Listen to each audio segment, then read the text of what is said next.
Hi, folks. This is Mountain Man coming to you from parts unknown. Yes, indeed. Well, I'll tell you what a wild week, what a wild day, and we got a wild week upcoming, and we're going to talk about a lot of it. And I hope I'm not missing anything. Every time I go live or something, I say, "What is happening now?" We got some bad news about a J and then Sixer who lost his life in a traffic stop.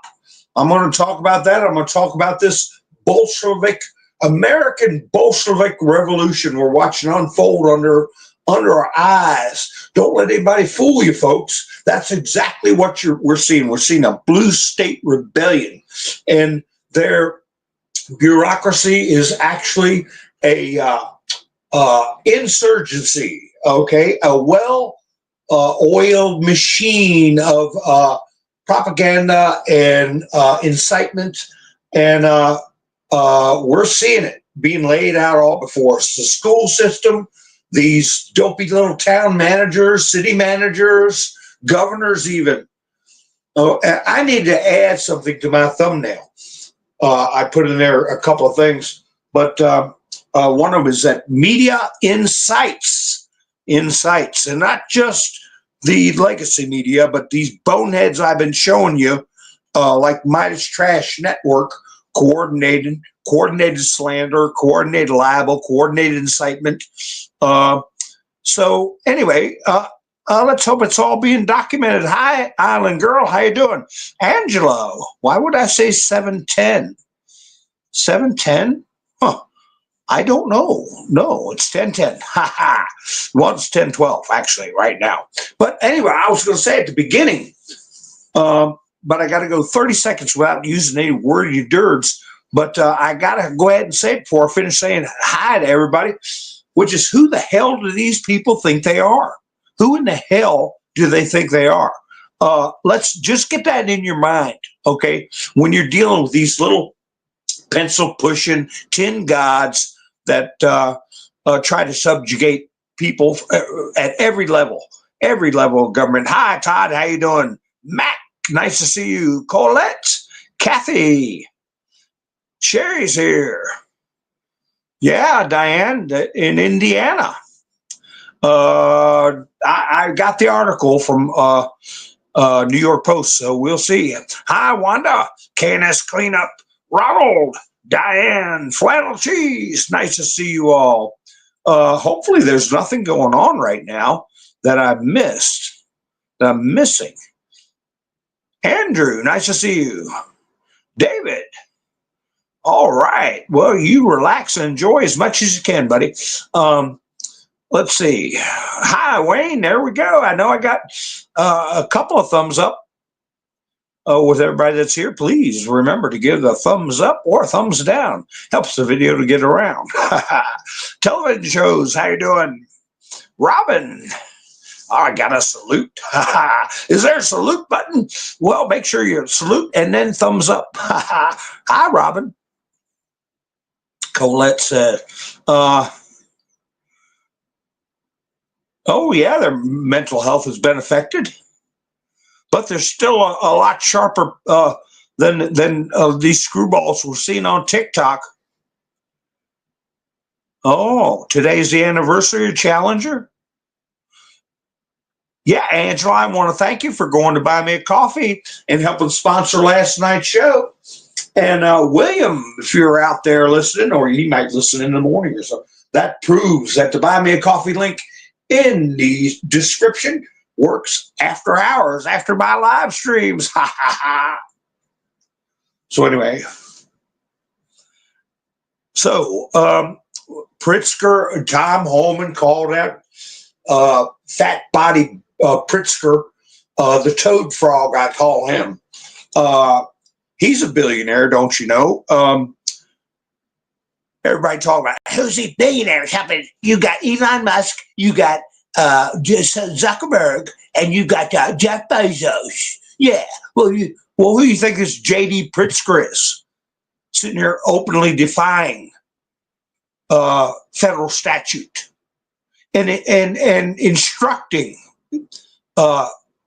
his underlings and his little bureaucratic politburos to resist and encourage, aid, and abet, okay, illegally. I don't give a damn what the situation is. Well, they didn't rape anybody. No, I don't care about that. Okay? There's so much fraud in that, if I were to make a real thumbnail, boy, it would be full. We're all being defrauded in so many different ways. And they're using the framework of bureaucracy to defraud people. Hi, Melinda, how you doing? So yeah, I mean, they deported somebody who's been here for 30 years illegally. That's just not right. And it's not just the air quotes migrants that do it. Benefits like welfare benefits, EBT cards, fuel assistance, housing assistance, all this kind of crap, all across the spectrum, whether they're citizens, whether they're not citizens. There are so many ways to abuse that system. And one of the ways to do it is to say, I don't know where the new term baby daddy, I don't know where the baby daddy is. They say that instead of the word father, okay? And, oh, well, you've got, you poor thing, you've got 3 children, and or 4 or 5. And so, okay, you get this, you hear the calculator, you get this much money every month. And he's coming home every night. You just tell him you don't know who he is. You don't know where he's at. You got drunk and had a big time, and you can't, or you remember the guy's name and he gave you a phony name, and now you don't know where he went. You don't know who father is. Hey, especially if you're here from another country where they don't have records. But he was born here or she was born here, so they're citizens, right?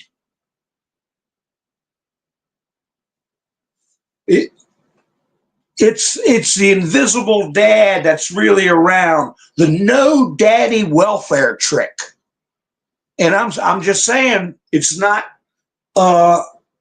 limited to the air quotes migrant community. I had well, I had a tenant one time. They were on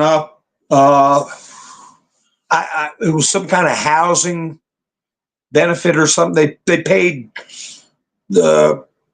I forget the name of the program, but they paid like 50% of the rent or something like that.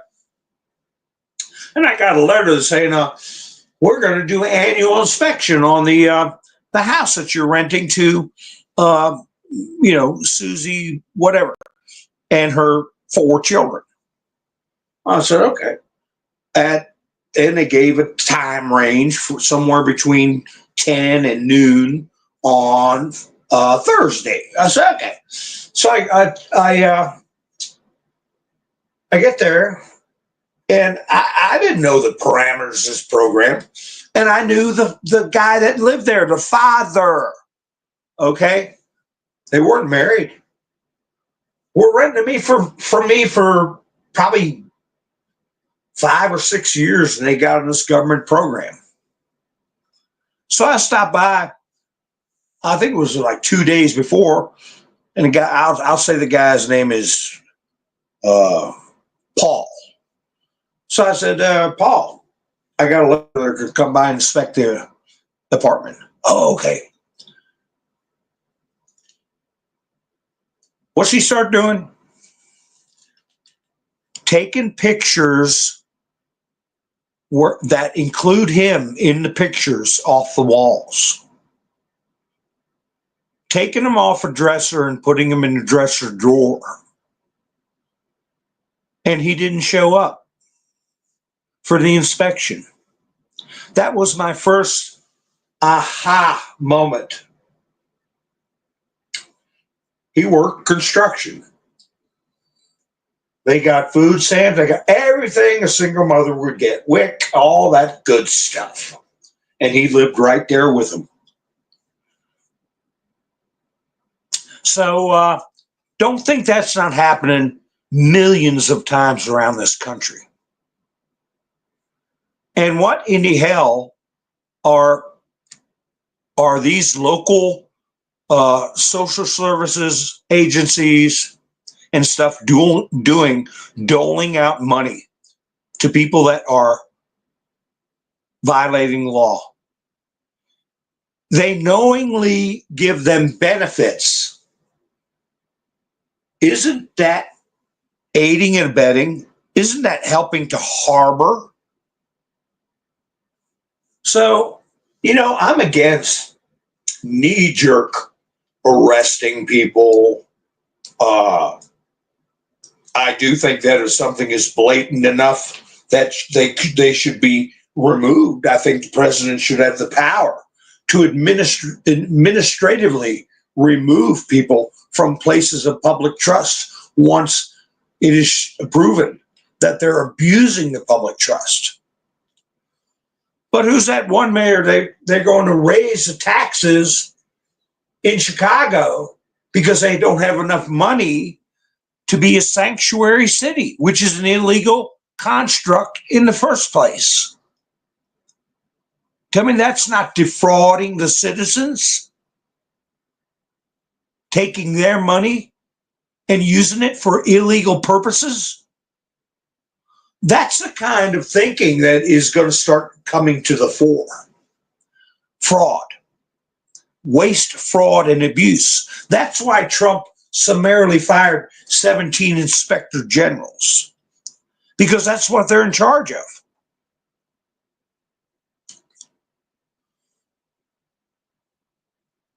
Waste, fraud, and abuse. Hi, Benjamin. How you doing? Cola. How you doing? Let me see.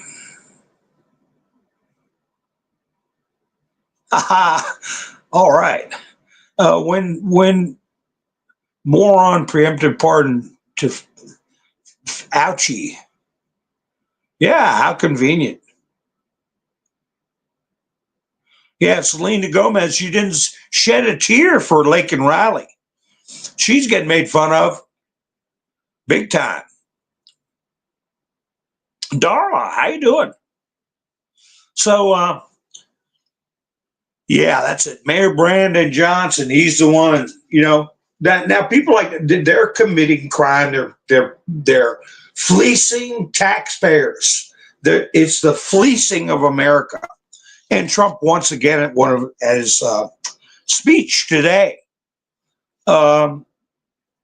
said, hey, what I knew since I was 8 years old, when I first was taught about the 16th Amendment, that instead of countries paying us to do business, they started fleecing us to pay the countries. Okay? So I didn't know the best way to get involved in this broadcast tonight. I was going to start singing, rule Britannia, Britannia rules the waves. That's the way it used to be. Britannia ruled the waves for hundreds of years. They had a strategic and technological advantage over every country on the face of the earth, and they ruled the waves since way before Henry VIII or way back. They had these big warships and control over territories, colonies that had strategic ports of entry. And if they wanted to trip you up on the oceans, blockade your country or whatever, they could do it just about anywhere in the world.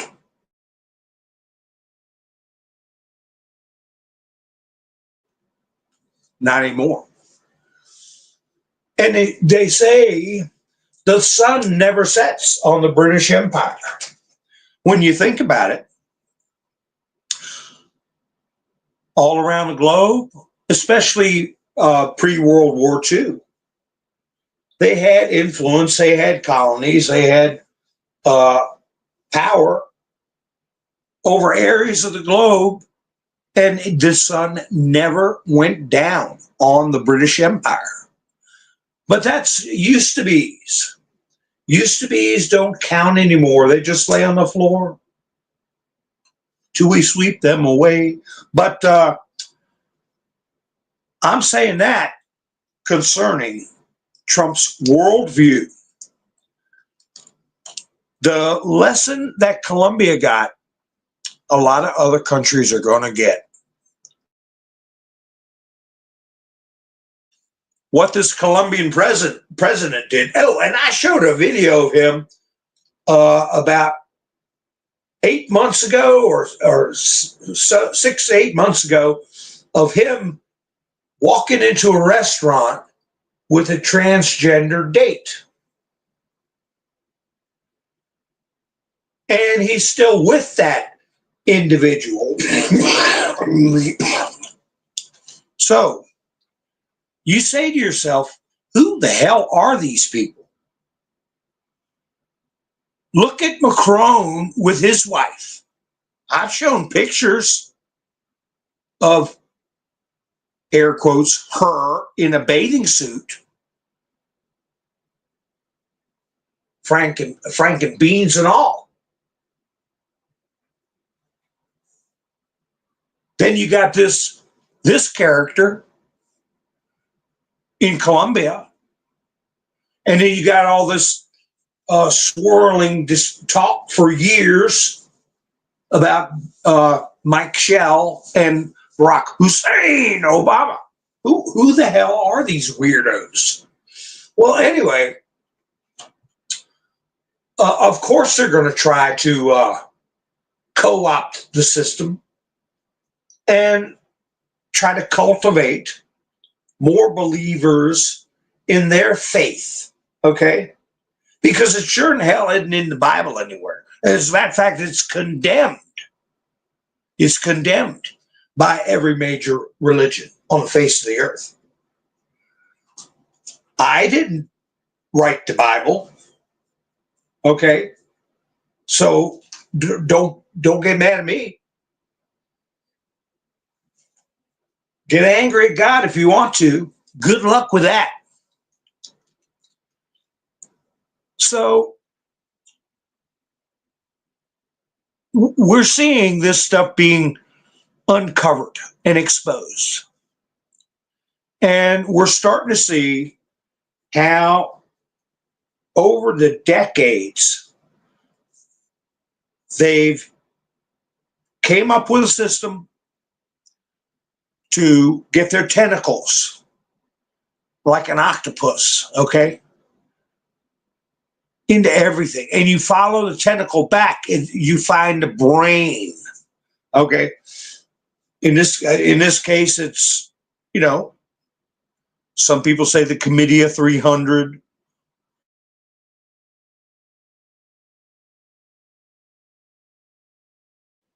Some people say it's certain families. Well, what we know, it's some kind of force, okay? And it's foreign. Hi, Theodosius, how you doing? Miss Mendersu, how you doing? Yvonne, nice to see you. So I showed you where that Midas Trash Network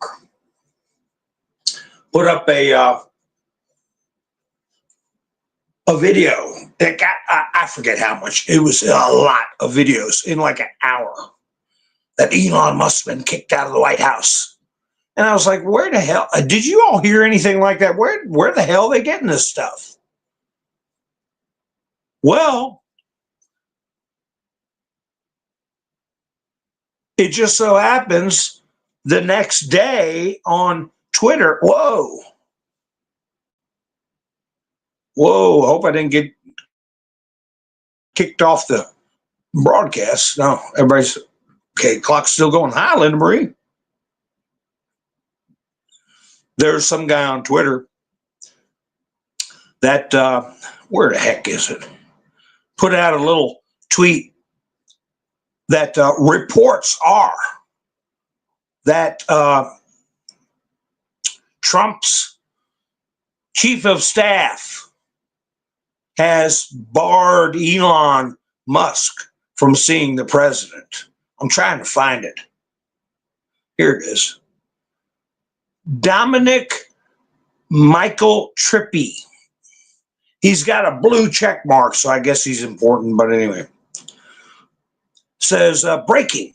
President Donald Trump's chief of staff, Susie Wiles, has reportedly limited Elon Musk's direct access to the president. And Elon Musk put two laughy faces with tears coming out for emojis as a response.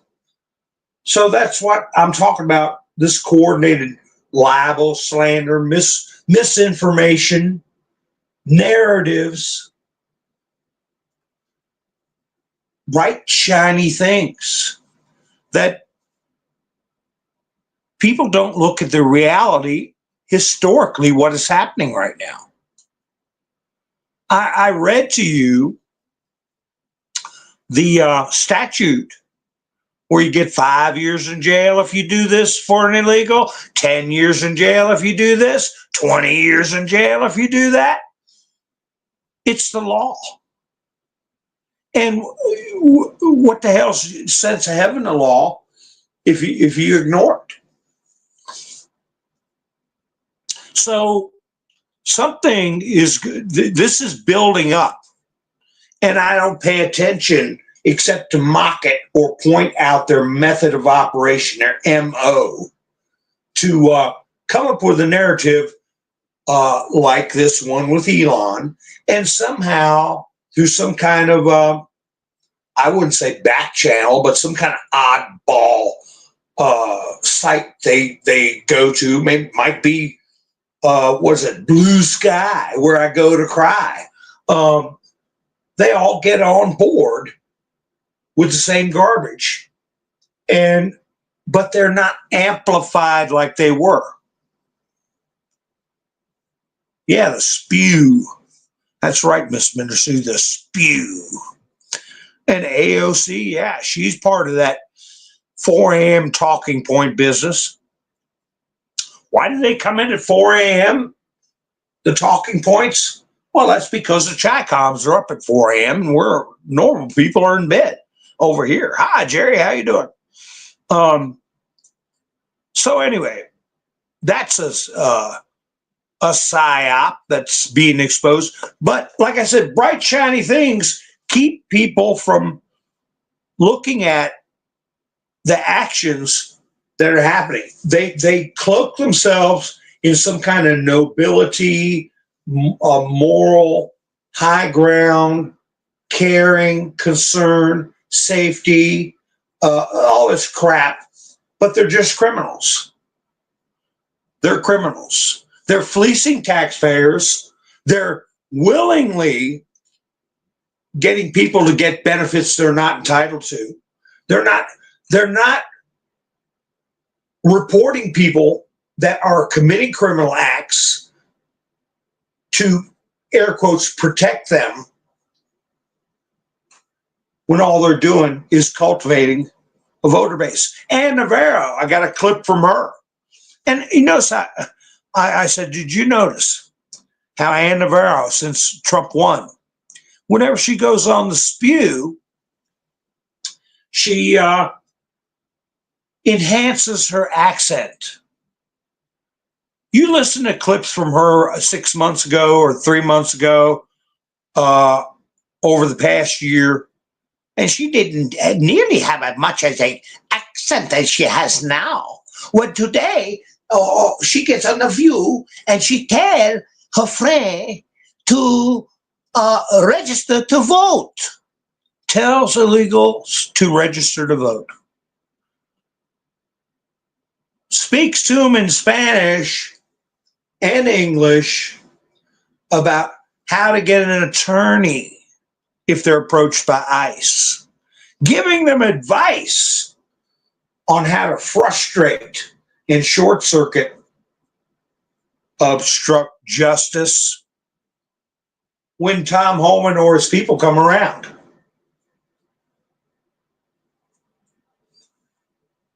That's fine. That's fine. We're going through an operation now where we're getting the worst of the worst. And we're going to smack these countries around that are giving us a hard time, ripping us off, fleecing the American taxpayer, wheedling their way in the system. Not only do they register to vote, but they're being employed like in local police positions. It's insane. But the thing is, it's illegal. I would like to see some, air quotes, migrant that has been placed on a local law enforcement position get arrested while he's on the duty. Go ahead and just pull him out of a squad car and get him on a plane out of here.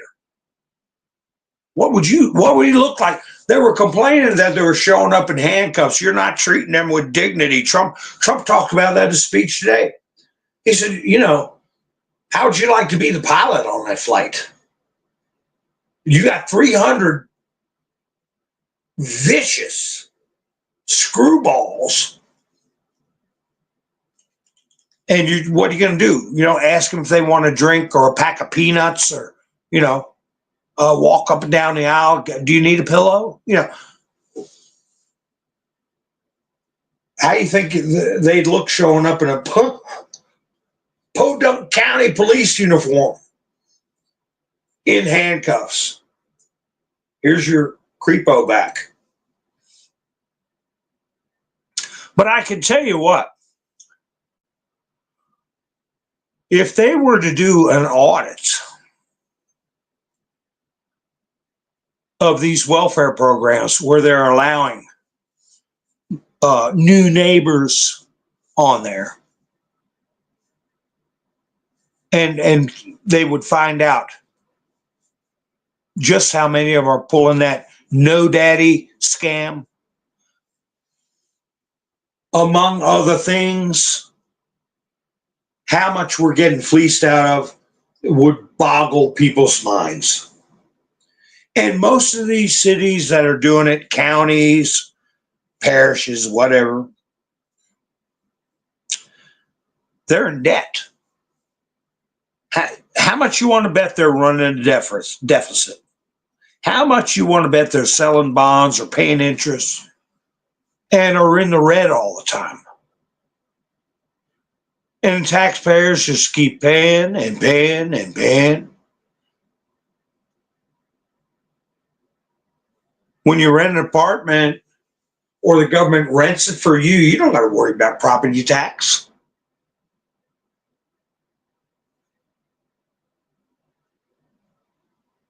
Con Air, that's right, Theodosius. That's what Trump said. Watch Con Air. I'm not tired of winning. The winning's going to keep on going. But it shows you the extent of the fraud. And when you think about it over just the last 20 years. And, I think about my parents, and I'm thinking there's been such a culture shock and a change in the last 10 years. I don't know how they would have perceived it or lived a comfortable life watching this kind of malaise and destruction that we've watched over the last 10 years. But 20 years ago, the writing was on the wall. It was almost as bad. Just the multipliers higher. But the abuses were there and visible to people who used their brains and looked and paid attention.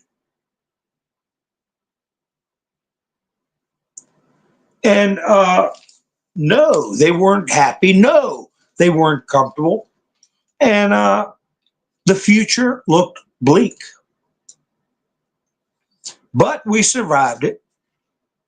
So, and we are rising. But the thing is, in our victory,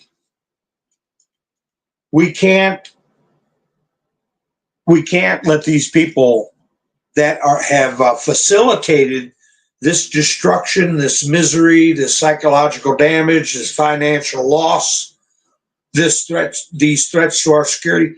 We can't let them just skip down the road, or look at us and say, "I'm sorry," or say, "I'll get you next time." No. Like Dick Durbin in the Senate, openly calling for governors and mayors of his state to break the law, because he thinks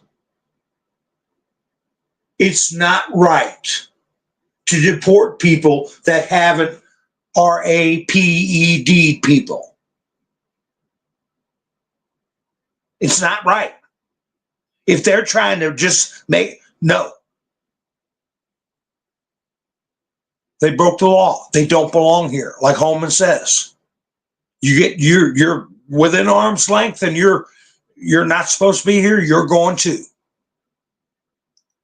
But Pritzker really stepped in it. We'll see how much it gets reported. It's going to blow up on TikTok. It's going to blow up on everything else but this captured legacy media. They were repeating lies. And I heard this school, I guess principal or superintendent, lying and saying that ICE tried to raid a school. And all these counselors or teachers or whatever, these people that I look at them and say, who the hell do you think you are? Because you have a state job, are going to get up on a podium and tell everybody how you're going to give law enforcement the middle finger and protect people, and also give advice on how to short circuit the system and avoid capture.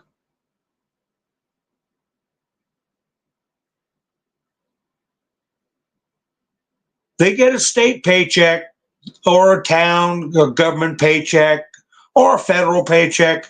They are all of a sudden an authority. They're not public servants. They're an official. That's got to be taken care of. That's got to be stopped. And as far as I'm concerned, I wouldn't be surprised if there was indictments sealed against Dick Durbin, not just for this type of behavior, but for whatever stuff he's done. Think Bob Menendez.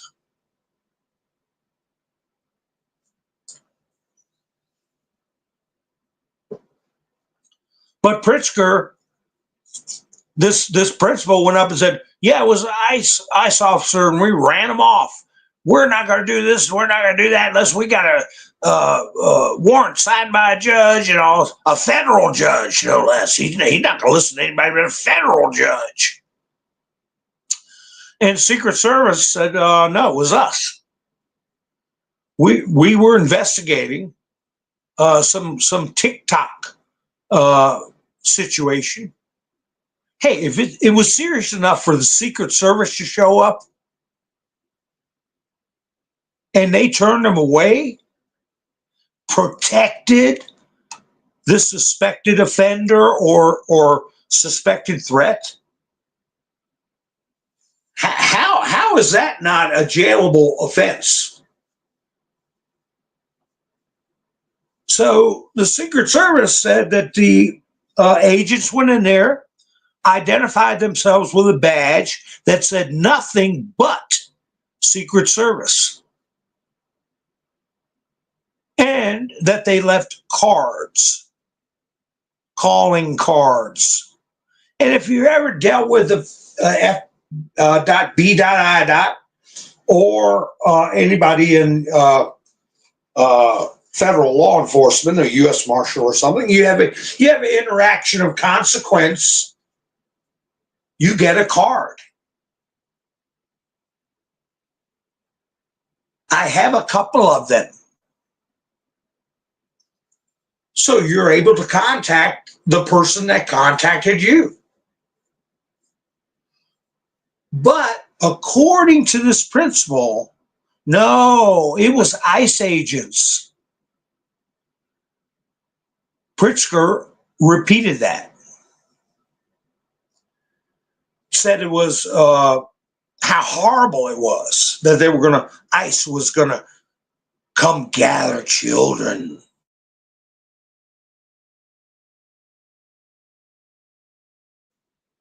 Tom Homan got on TV and said, hey, he's inciting fear.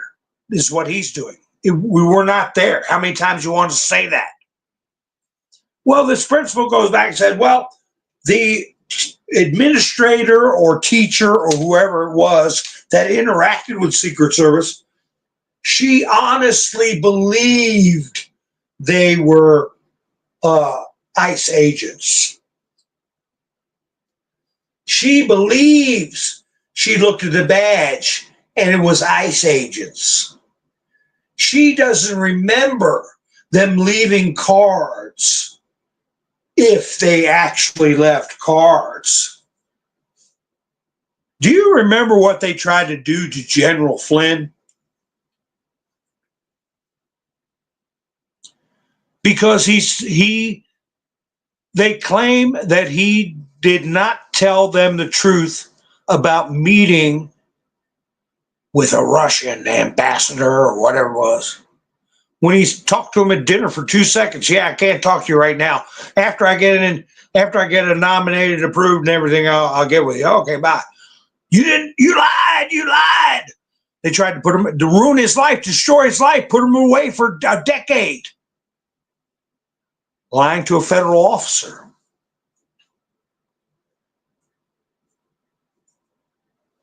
That was with the director of national security under Trump. Of course, it all fell apart because it was bogus BS. But then you have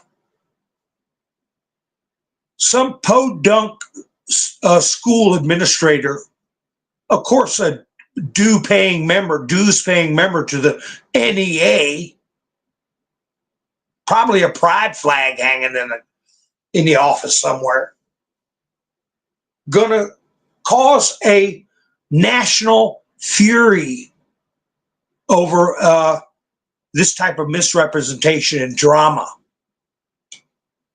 with no consequences. That's what I'm talking about. There has to be consequences. From Dick Durbin, Pritzker, and on down the line. Anybody that's playing it along with this coordinated misinformation, anybody that's supporting taxpayer funds going to aid, assist, and abet people that are breaking our laws, they need to pay the price. But timing is everything.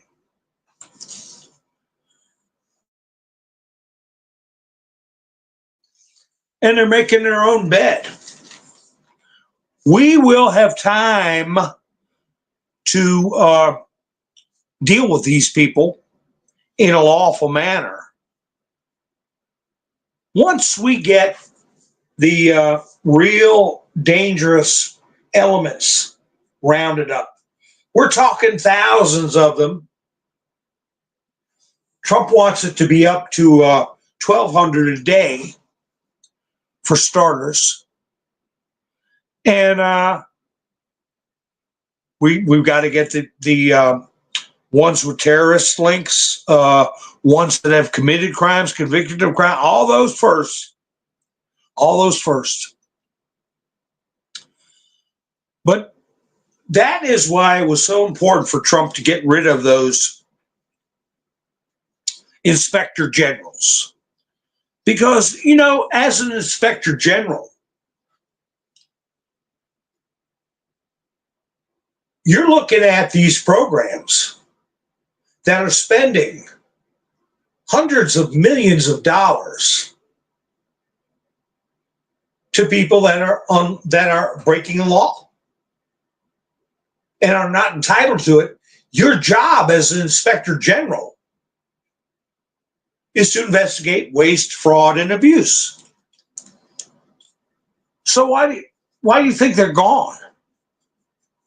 The flip side of that too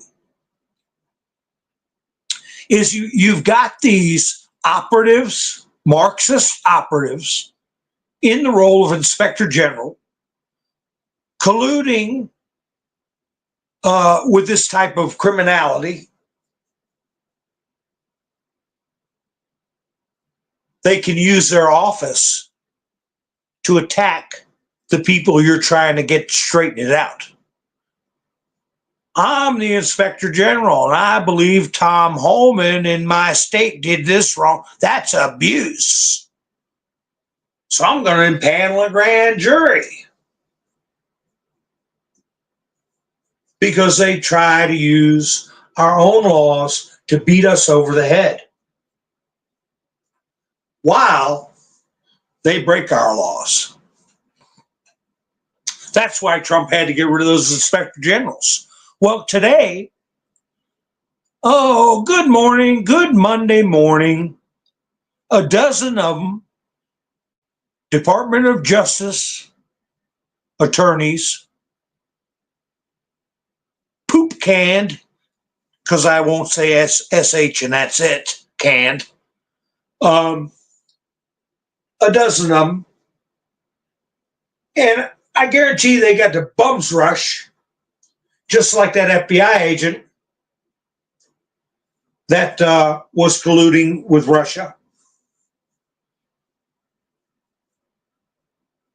Just like Jim Comey. Your door's locked. You want some junk out of your desk, you walk in there with this marshal, get your junk and get the hell out.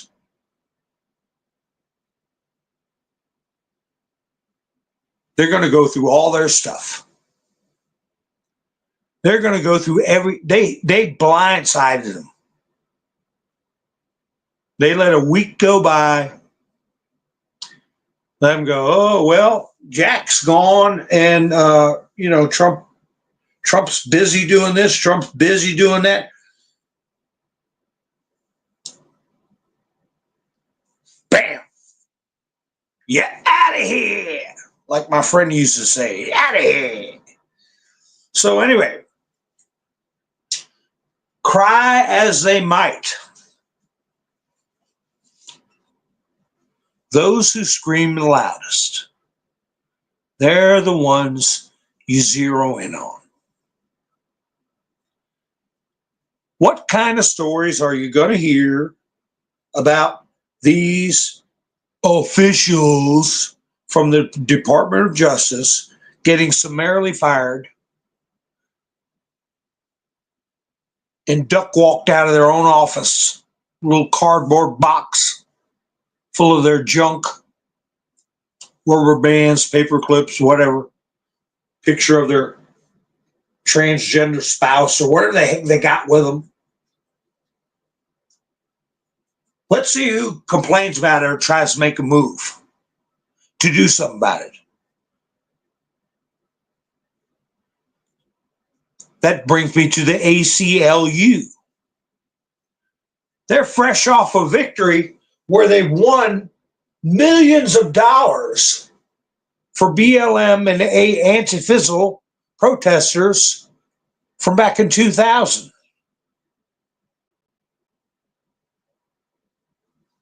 They're going to be filing suits, and they're filing suits now. My thoughts on the matter are that if they are advocating for obstructing justice or a continuation of this lawlessness, that they lose their license to practice law. If they're advocating, just like with shrinks and psychologists, if they know that there's a danger imminent and they don't report it and something happens, they can lose their license and be charged. Same things with attorneys. They can't condone lawlessness. They can't aid lawlessness. If they are found to be involved in criminal activity, they forfeit their attorney-client privilege.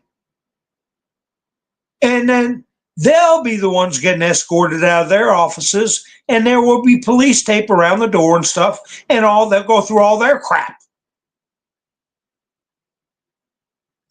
That's the kind of stunt they pulled on Peter Navarro. They claimed he was assisting Trump in breaking the law somehow. That's how they got justified allowing Michael Cohen to spew his garbage, which I haven't heard about his pardon. Okay. He's going to jail. But Cohen claimed that he was assisting Trump in breaking the law somehow and forfeited his attorney-client privilege with Trump. Trump didn't surrender it. So that was all smoke and mirrors. What if you have in your hands prima facie evidence of attorneys violating their oath, violating ethics, aiding and abetting the harboring of fugitive illegal aliens? We don't have a system of laws if you allow that to go unpunished. Might as well just let it be a free-for-all, which it is now.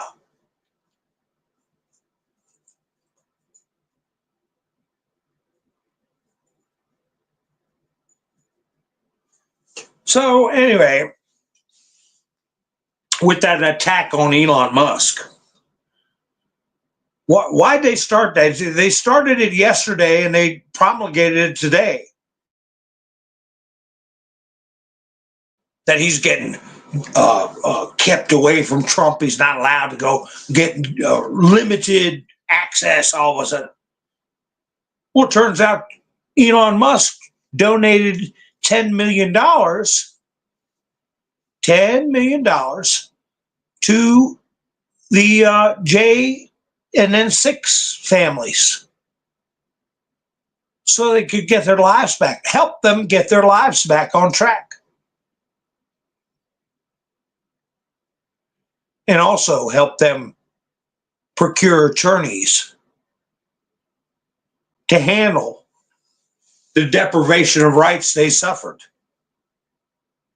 And a call to account the people that deprived them of their rights under the color of law.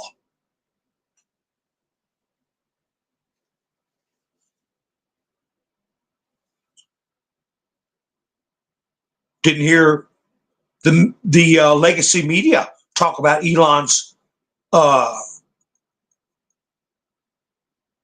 million gift. Hi, Pappy. How you doing? Mark, how you doing?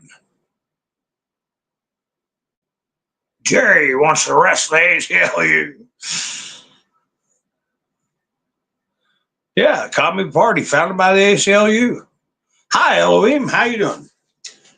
Yeah, that's true.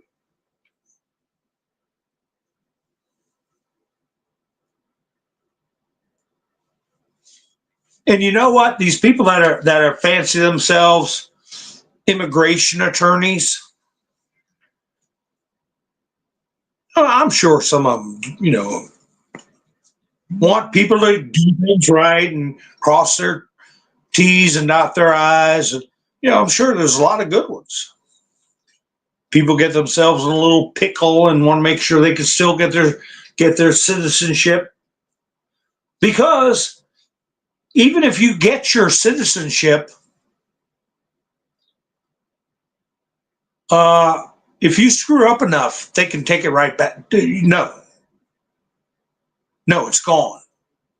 Okay, so you need good immigration attorneys and stuff like that. But I tell you what, I was talking about how there were so many attorneys.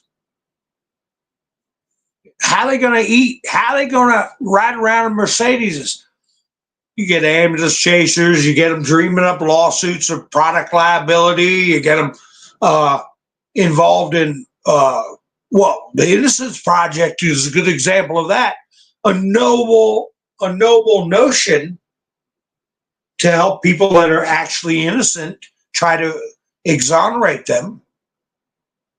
But then that turns into specious claims of evidence, GoFundMe's being drummed up to pay the attorneys to chase some ghost to keep somebody out of the electric chair or something. It's not as nearly as pure as it was when it first started. But you become an immigration attorney and you got to make that payment on your pool or your Lamborghini or whatever. You start taking cases, especially if they're funded by these NGOs paying into illegal to try to set some kind of kooky precedent with a Mercon type judge. They better walk the chalk. They better watch what they're doing. Because I've been saying it for a long time that there are a lot of law licenses floating around out there that need to be just taken because of the behaviors, because of the tactics, because of the positions they espouse, especially ones that are in direct conflict and undermine the foundations of our law, the Constitution. So with that being said, I'm leery of just going around arresting people. And that's what I've been saying is the important thing about this counterinsurgency, that it's done in such a way that it's documentable, demonstratable, irrefutable, and everybody gets a day in court, a fair day in court, much unlike what they did to Mr. T, his supporters, and his family. We can't lower ourselves to their level. We got to keep that in mind every situation that we look at. What we're doing is we're giving them enough rope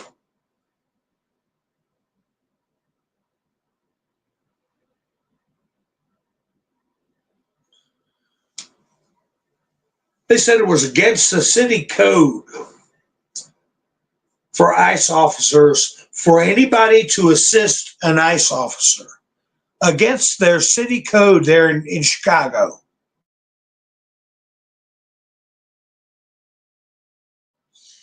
Those things need to be looked at. The attorneys that approved that code need to be looked at.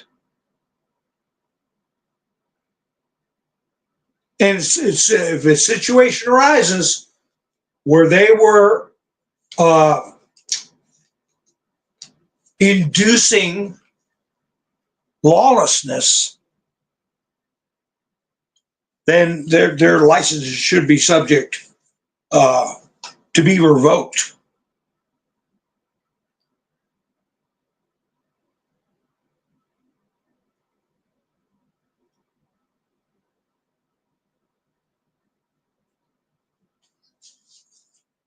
Let's see, I'm just looking at the chats.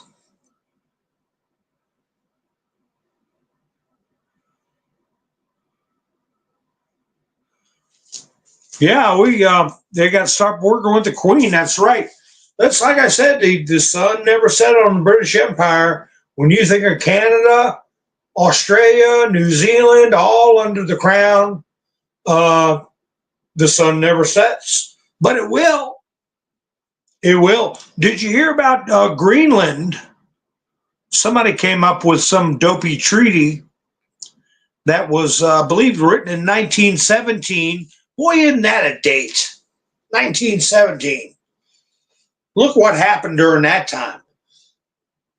Bolshevik Revolution, for one.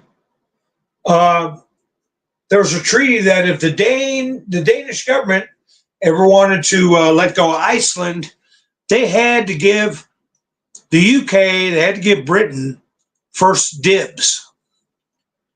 First dibs. I had one report where Trump and Keir Starmer had a phone call where they agreed to meet sometime in the near future. Keir Starmer, as I've said before, I got a video of him calling Trump the most vile names. And also where he was called up by a member of parliament for sending operatives from the Labor Party, I believe, to come to America to interfere in the election. So, are we going to see a big smackdown? Because the Danish government is not going to keep Greenland. They are not. There's Soviet naval vessels, submarines, shipping vessels, Chinese. It's all around Greenland like lice. And we need that area to be secured for our own national security, our own maintaining our own trade routes. There's a northern trade route that's quite a bit shorter than even Panama Canal. If you look on a map, if you've got icebreakers. So what's Britain going to do? They're going to try to say, oh, we rule Greenland, Donald Trump. How far do you think that's going to fly? Lead balloon. Lead balloon. What was this today about? I didn't take it that way, but because I see in the chats that Australia, a Google account, how you doing? Says Australia's in terrible shape. Well, Canada's not in the best of shape at all, as far as the strength of their coinage. Same with Australia and New Zealand. What was this Trump said, had an idea to take our criminals and put them, ship them off like they've been doing to us? Take our criminals and ship them off.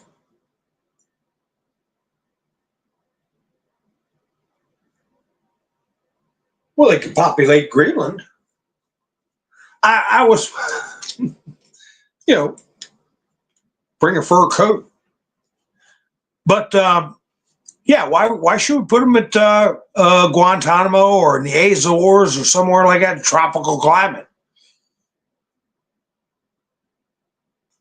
Kind of hard to escape and run away when you're slipping around on the ice. So I was looking at a chart that it had country population of a country that takes antidepressants. This is interesting. Do you know that? Let me see what the lowest one is. Here it is. Global antidepressant users per 1,000 people.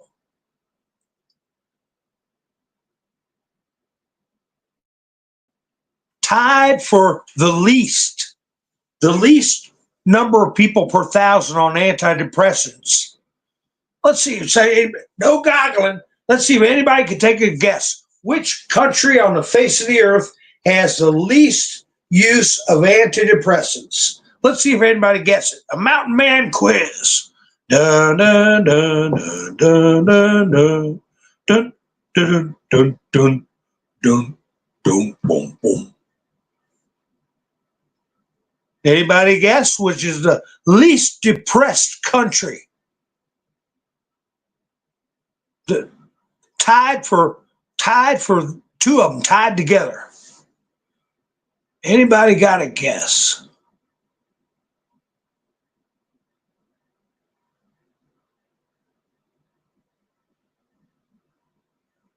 No guesses. Well, I know there's a 20-second delay.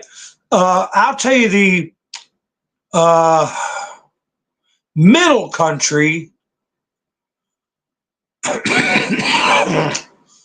Middle is, I'll say, let's see. I guess it would be Norway at the median.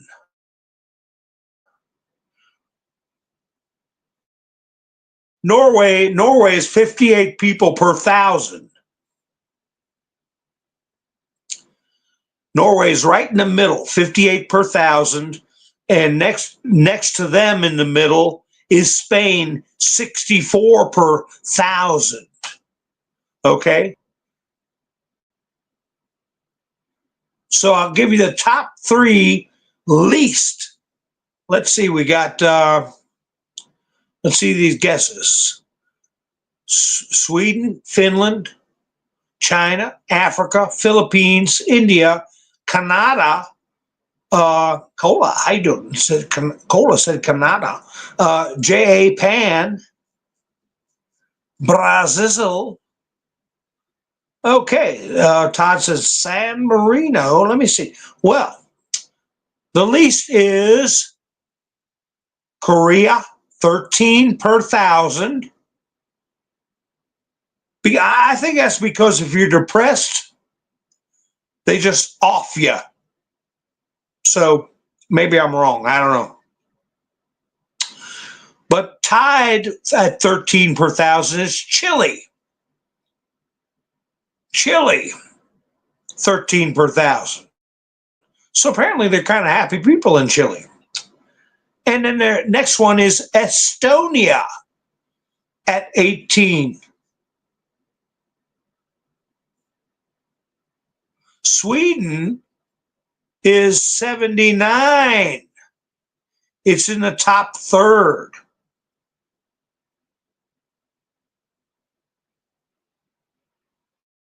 Do you want to know that? What do you think are the top three countries that have the most antidepressant use?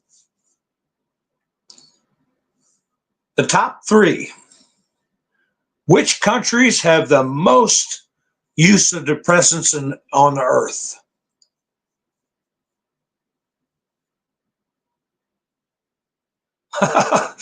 Say what, mountain man? That's what it said. Whoa. I gotta make sure I stay on screen. Wow. Todd says USA #1.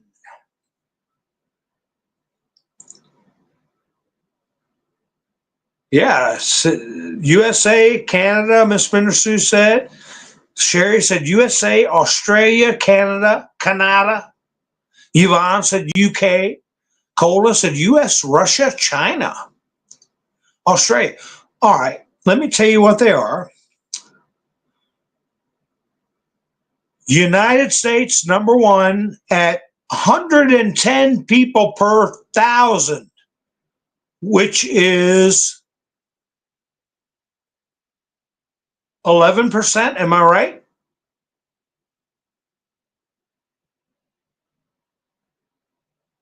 Wow, that's a lot. Iceland #2 at 106 per 1,000. Iceland. I would have never guessed that. And the third one is Australia. Australia is third with 89. But very close in fourth place is Canada with 86. Denmark, 85. Sweden, 79. Portugal, 78. United Kingdom, 71. Finland, 70. See? Not what you would think, right? So, if there's, what was it? Well, Iceland was 89 per 1,000, and there's like 48 to 50,000 people living there. We could say, I don't know, 5,000 of them are depressed, not on medication.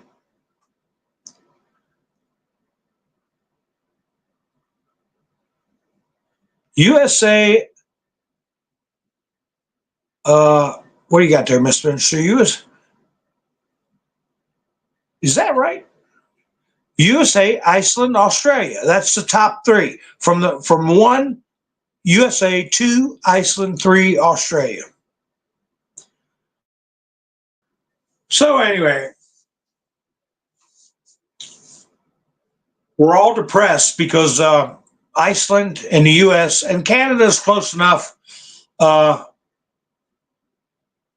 got to get cheered up. We got to shake these bonds. We got to get out of this international slavery to principalities and reinstitute, just like Mr. T said again today, institute tariffs so countries can pay us and replace that with replace income tax with tariffs so we're not paying them.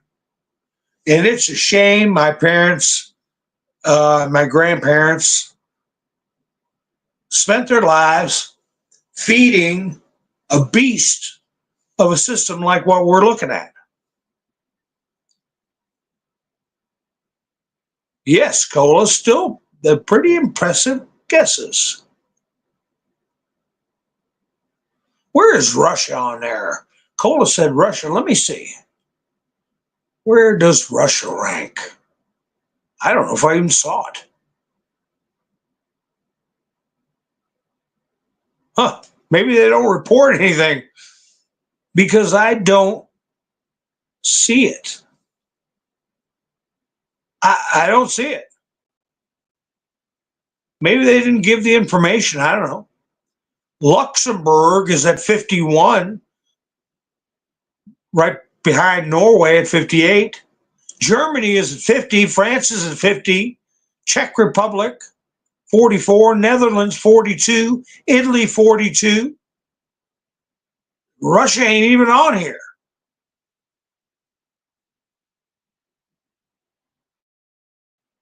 That's what vodka and grizzly bears will do for you.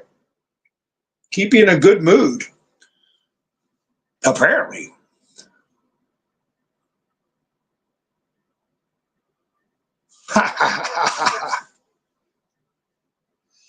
Well, I tell you what, this woman that says that she remembers that was a ICE badge instead of Secret Service. You think she's honest in her stupidity? You think she's sincere, that she's actually that stupid, that when she saw somebody pull out a badge, what, she looked at the ceiling and stuck her fingers in her ears and started going la la la la la, and really believes? I mean, I tell you what, that takes a lot of moxie to refute the Secret Service. Maybe she is that damn dumb. I don't know. Because, it would surprise me. I was watching one video about people complaining about the SATs, getting up and saying that they're support the patriarchy, they're racist, blah, blah, blah, blah. And these teachers are getting up there. I would have asked them, how do you think you would score on the SATs? And if they answered badly, I would score badly. How the hell can you teach kids how to pass the SATs if you can't pass the SATs?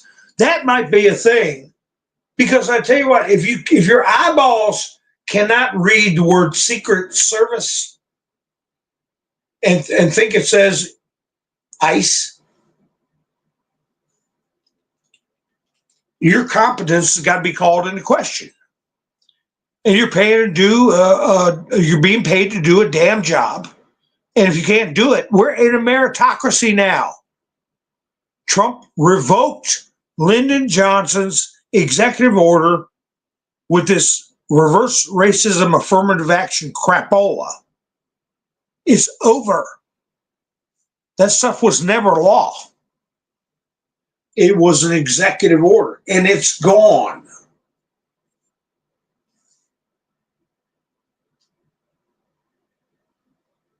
Who's this guy? His name was Pedro Martinez. Was the, I guess, superintendent of the schools that was saying, I believe her when she said it wasn't Secret Service.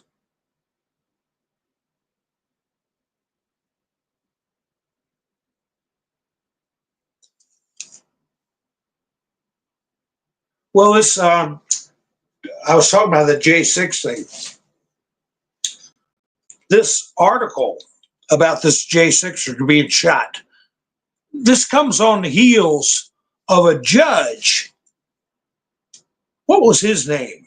Ahmed, I don't know if it's pronounced Ahmed or Ahmed Matea or something like that. He was a judge that one of the J6 people got pardoned. He puts on there a new order that he's not allowed in D.C.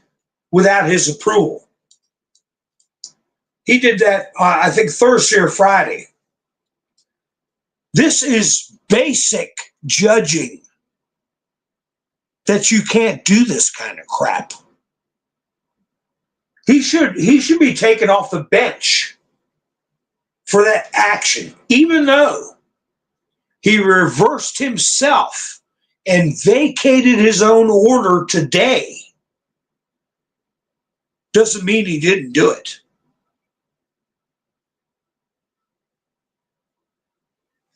So, I mean, imagine that. A judge, your case gets thrown out, then just said, well, Yeah, but I'm going to put a new punishment on you with no trial, no reason why, no basis. You sit there and restrict somebody's liberty. He shouldn't be on the bench. You don't do that in traffic court, much less something of international interest. So we're going to have a list of judges as long as Barron's arm that of judges that need to be removed. And I mean toot sweet. Sometime between now and within 12 months, quicker than you get a permit in LA.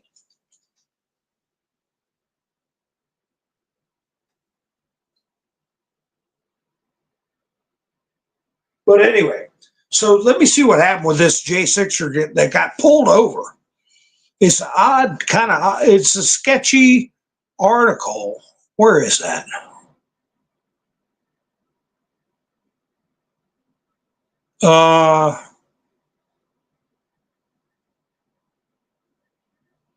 Let me see if I can find that article from the New York Post.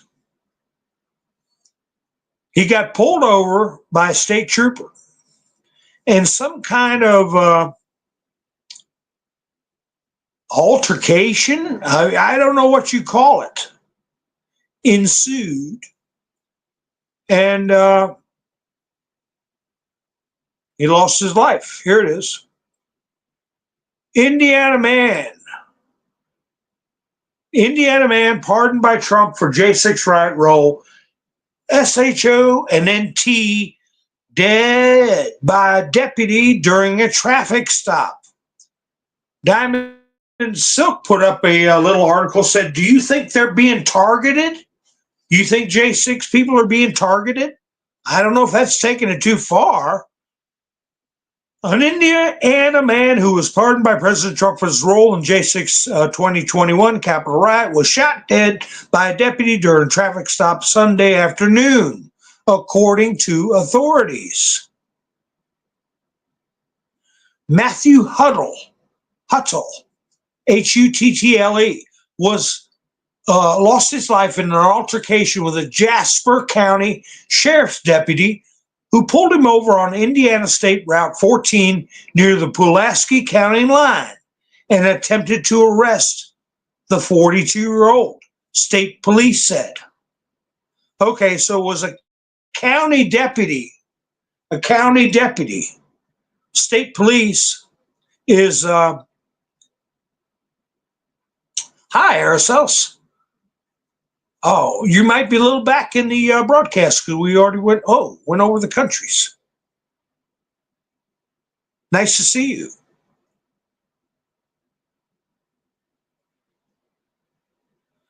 So the deputies did it, but the state police. An altercation took place between the suspect and the officer, which resulted in the officer firing his weapon and fatally wounding the suspect. State police said in a news release.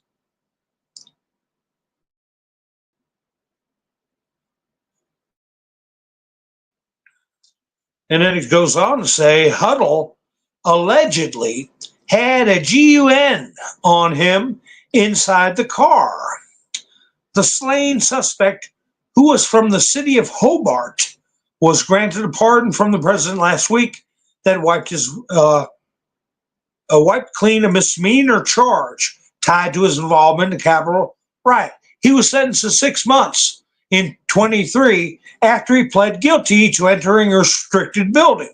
He was released in July of 24, according to the Washington Post. So he'd already gone to jail.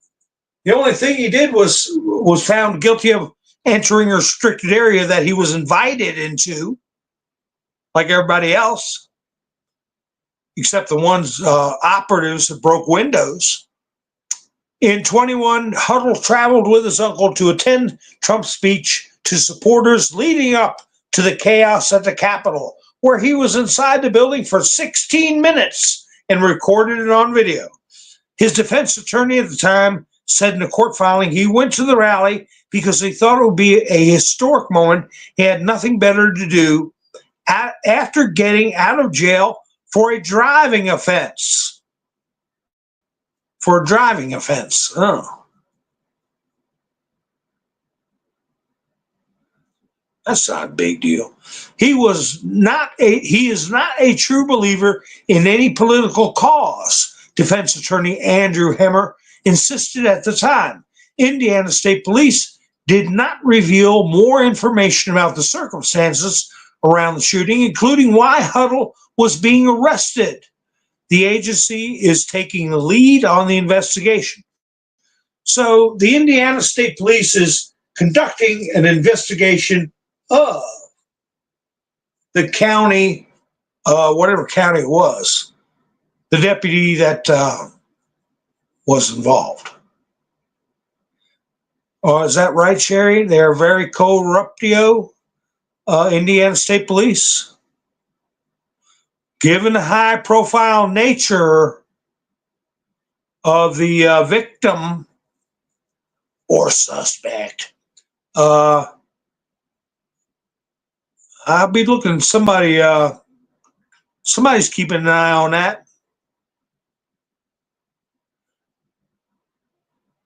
Somebody's going to be following up on that, I believe.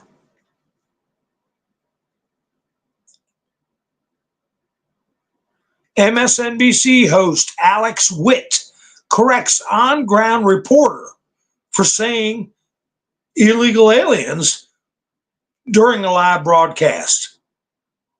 We call them undocumented immigrants.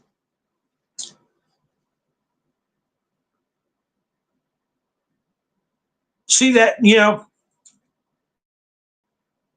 I know there's freedom of speech, but how do you, well, I guess they're making themselves look like idiots when they keep doing that.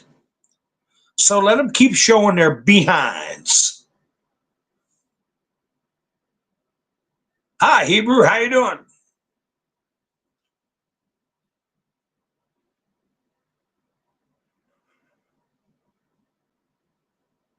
Julie Kelly, scoop on J6 probe into DOJ prosecutions.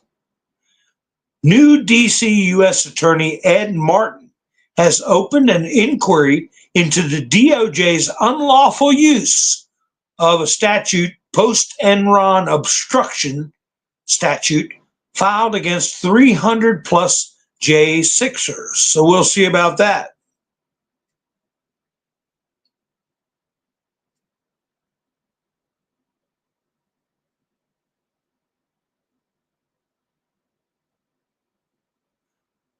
Anybody in here from Minnesota?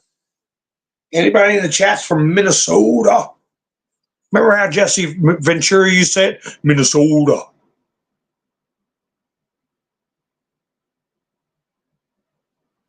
Because this character here in Minnesota, Attorney General Keith Ellison, my state will not cooperate with ICE. I have no fear of the Trump administration. Absolutely not.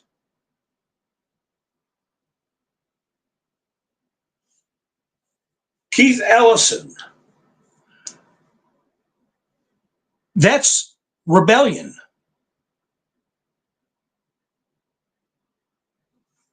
His job is to enforce the law. He's the Attorney General. I had to double check. I had to go back to the article and check, make sure. He's the Attorney General of Minnesota. He's making public statements. What's the law on something like that? I know as a private citizen, they can't compel me to aid law enforcement, run down a criminal or go up and knock on a door. They can't make me do anything. But when you're an attorney general, I guess it's like Tom Homan said, You can sit back if you want to, just don't obstruct.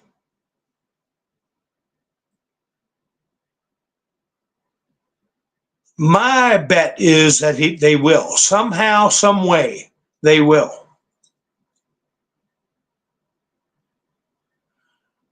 And, did you hear about this Shine Bomb or whatever her name is, the Mexican president? Right after this Colombian president gave up, she gave up. She gave up. So they're going down like dominoes. Claudia Sheinbaum, the Mexicans there. Then she gave a speech after she gave in. The Mexicans there sustain the economy of the United States in the countryside, in services, everywhere.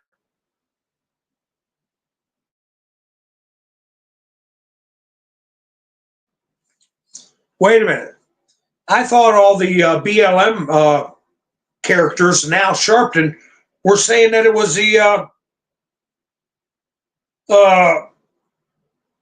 people of color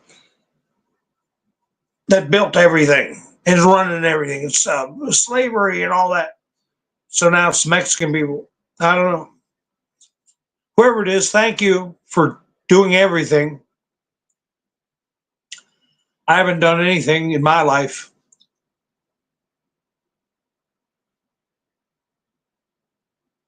Well, the statement they put out about the DOJ firing a dozen officials from Jack Smith's team, they said the acting attorney general does not trust these officials to assist faithfully in implementing the president's agenda.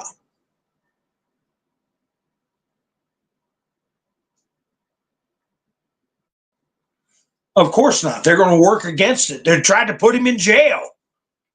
So how the hell do they think he's going to work? They're going to work with him.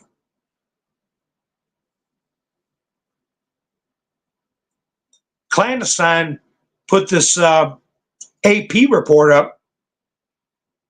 The CDC ordered to stop working with WHO immediately, upending expectations of an extended withdrawal.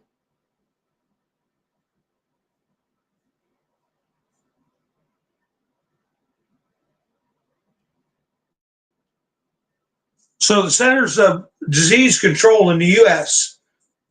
can't even communicate with officials from WHO.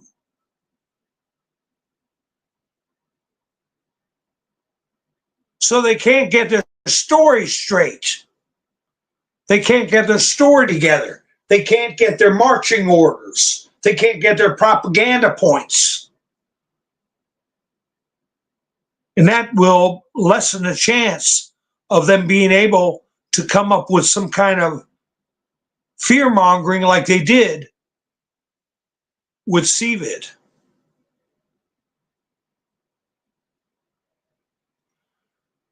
Well, what's going to happen this week?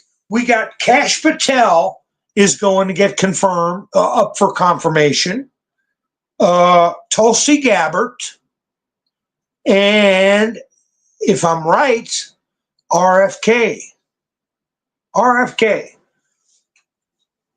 Pete Hegseth, his first day in the Pentagon, he posted a note saying, essentially, you're out of here with the DEI and the grants tenders.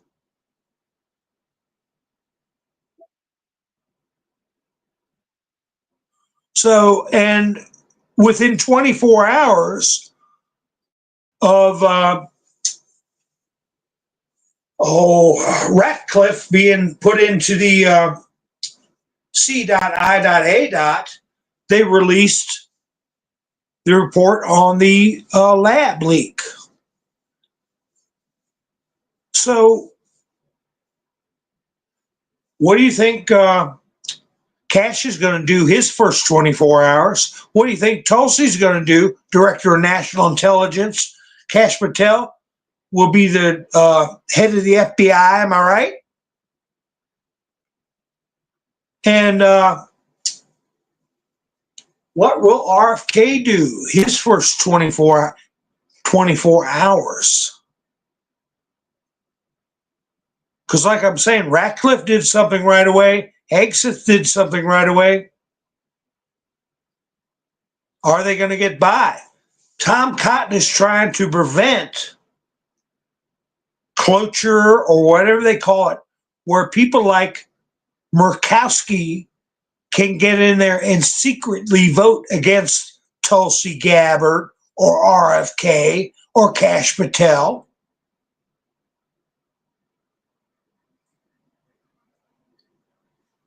Something needs to be done about that fraudulent method of voting known as ranked choice voting. That is a blatant, fraudulent method of defying the will of the majority of voters. And that would get rid of Lisa Murkowski. But she's got a 6-year term now. She's there. But so Bob Menendez had a 6-year term. Keep that in mind. None of them should feel like their position is secure. But anyway, so we're going to see a very interesting week of confirmation hearings with some firecracker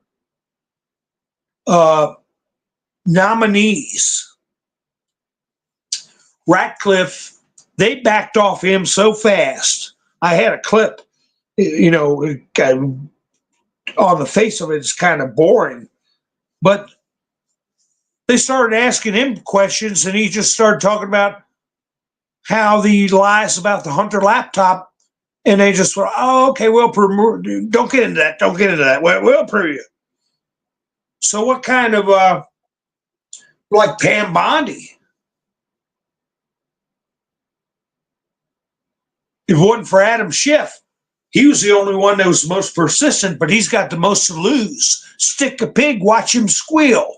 Those that scream the loudest. But anyway, well, she had her fun with him and Dick Durbin. And she said, I can't wait either for you to ask Kash Patel about you-know-who anon. So anyway, they can burn themselves asking questions that they think are going to burn the nominees, but they just might get burnt themselves. So it's going to be an exciting time. And I think Trump is enjoying every minute of it. Hi, Linda Marie. Let's see. Is that right? What I'm saying? Cash, RFK, and Tulsi are the 3 big ones going up this week. Am I missing something?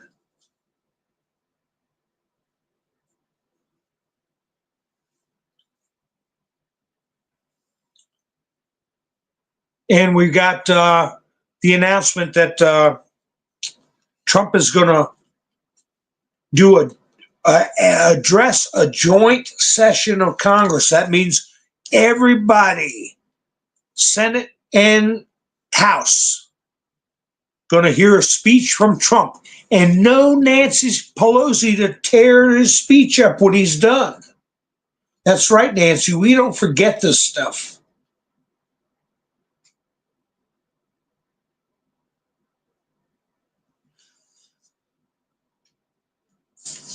Well, hopefully we'll have a vote on the no tax on tips. And I thought to myself, Trump is talking about eliminating the IRS altogether. So, why would he fiddle with taking a vote? Why didn't he do it by executive order and just say no tax on tips? Executive order. But things to do with funding have to come or be originated in the House of Representatives. So I guess that's why. But also, it's a good way to flush out people. Just like with the Lake and Riley bill they just voted on, we all saw what was 156 Democrats voted against that bill named after Lake and Riley. And then there was another bill about the RAPE word, right? Same, almost identical amount voted against it. Those are people that are insane and have no business in government. Are we going to see the same thing on no tax on tips? Because like Trump keeps saying, the Democrats stick together no matter what. He might just be goading them to keep on showing your rear ends, keep on letting the American people know who the enemy is. You don't want to protect people. You voted against Lake and Riley. You don't want people to keep their own money. You voted against tax on tips and put them on blast. Because in 24 months, less than 24 months, let's see, it's going to be 22 months. 22 months, we'll be having midterm elections. Right? So we got to be involved. Who are these 156 people? How do we get them the hell out? And also pay attention to your local officials. If they're proudly a member of the Democrat Party at this point, you don't need them.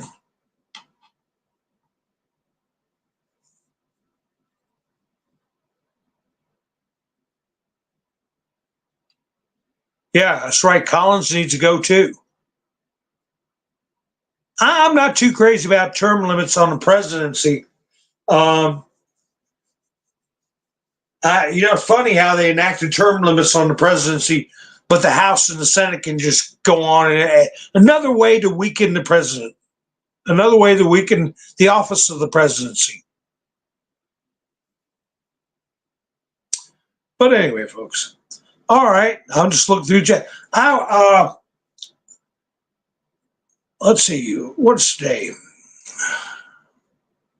What do we got? Today's Monday. Remember, Mickey Mouse, today is Tuesday. You know what that means. We're going to have a special guest. I want to thank Angela and William Harris for helping support the channel, last night's broadcast especially. And this is the last week of the month is wrapping up. And Miss Mendersu helped out this week. I appreciate it. And Gary, I haven't seen him in a while, but anyway, he's out there too. And everybody else that's gone to buy me a coffee. I have a link in the description if anybody wants to help the channel out. I'm totally viewer supported here on Usizzle. I don't get anything. I'm not monetized.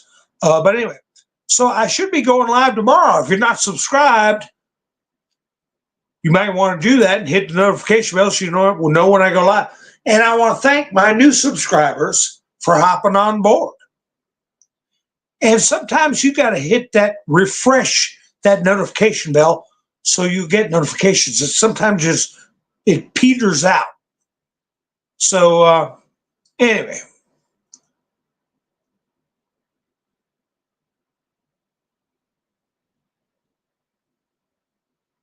That's right, Hebrew Hammer. Local elections matter. All politics is local. They are entrenched. These commies and Marxists are entrenched in local government. They take over planning commissions. They retire from the federal government. They move to some sleepy little town and get themselves on a county supervisor or planning commission and do their dirty work. They're little commissars is what they are. Same thing as commissars. So anyway, folks, as always, I appreciate you all spending your precious time with me. And if something big happens, I'll go live tomorrow, but usually I don't do Tuesdays. So let's see. But we're in for a heck of a show. And it's going to really get entertaining soon, especially if this rebellion picks up steam. And it is a rebellion.